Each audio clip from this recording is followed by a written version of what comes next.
Hello everyone, today we are going to discuss history class 10th का बहुत important question जो निकल तक क्या आता है हमारा हिस्ट्री के chapter number 1, that is the rise of nationalism in Europe. So what is exactly that question? Let's see. That question is the write to short note on the Giuseppe Mazzini. सो ये question बहुत ही important है क्योंकि इस question के ऊपर बहुत से टाइम पे प्रीवियस बोर्ड एग्जाम में क्वेश्चन आ चुका है.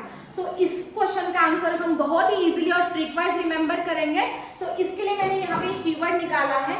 वो कीवर्ड है GESMM, जिसको हम प्रोनाउंस करेंगे बहुत ही अच्छी तरह से याद करने के लिए जिस्म करके. ठीक है, क्या है? जिस्म. इसके हम इनिशियल्स यहाँ पे ध्यान में रखेंगे.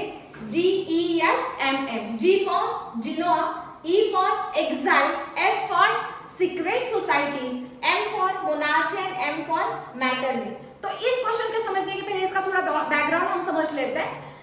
1815 में जो ट्रीटी एट वीना हुई थी उसके बाद में बहुत ही रिवॉल्यूशनरीज को कंजर्वेटिव्स ने रिप्रेस किया था. इसके बाद में बहुत ही रिवॉल्यूशनरीज में एक साथ आकर सीक्रेट सोसाइटीज को एस्टैब्लिश किया था इस सीक्रेट सोसाइटी को रन करने के लिए और नेशनलिज्म की फीलिंग पूरे यूरोप में फैलाने के लिए बहुत ही रिवॉल्यूशनरीज ने एफर्ट्स लिए थे. उसमें से एक बहुत ही इंपॉर्टेंट रिवॉल्यूशनरी है जिसका नाम है गिसेपे मज़िनी. गिसेपे मज़िनी का इटली यूनिफिकेशन में बहुत ही इंपॉर्टेंट रोल है. तो इससे रिलेटेड क्वेश्चन है, write short note on Giuseppe Mazzini. Who is exactly the Giuseppe Mazzini? Giuseppe Mazzini was an Italian revolutionary who born in the Genoa in 1807. Okay, कौन था वो?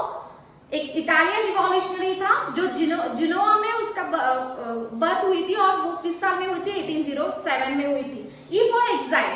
When he was only 24 years old, जब वो सिर्फ 24 साल का था तब उसे एग्जाइल में भेजा गया था, यानी कि he was sent to exile in 1831 for attending revolution in Liguria. Okay, so for E for exile you have to remember.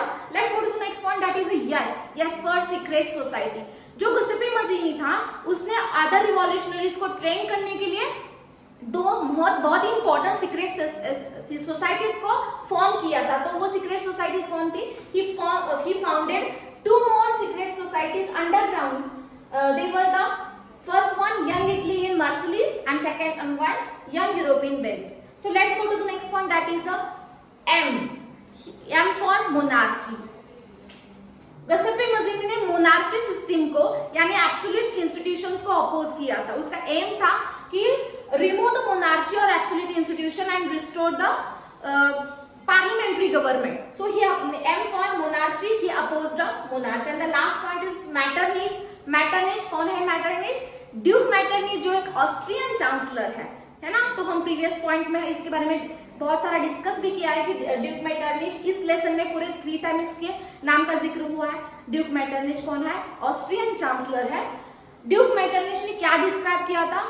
Duke Metternich described him as the most dangerous enemy of our society, मतलब of our social order.